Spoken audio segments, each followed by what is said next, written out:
NSFAS says it's doing its best to help the thousands of students still without accommodation.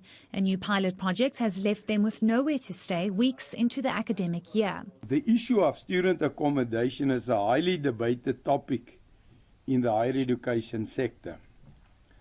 With a growing demand for student accommodation, NSFAS recognizes the need to address this challenge effectively.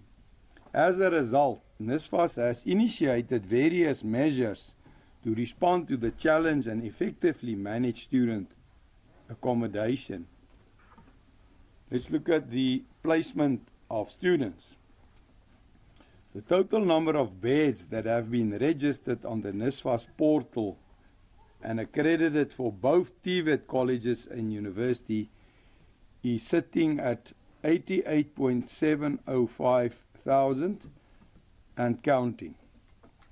To date, out of 40 institutions, the Student Accommodation Unit has received lists from 28 institutions which were subjected to verification processes in terms of the funding status.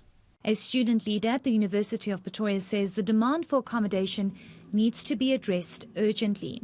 Students are struggling to get placement in terms of residences. We know that the university managed accommodations are very limited. At UP we have approximately 7,000, 8,000 beds, and so we need private accommodations to come to the party and actually supply more beds. Another leader says the problems could have been avoided if students were consulted.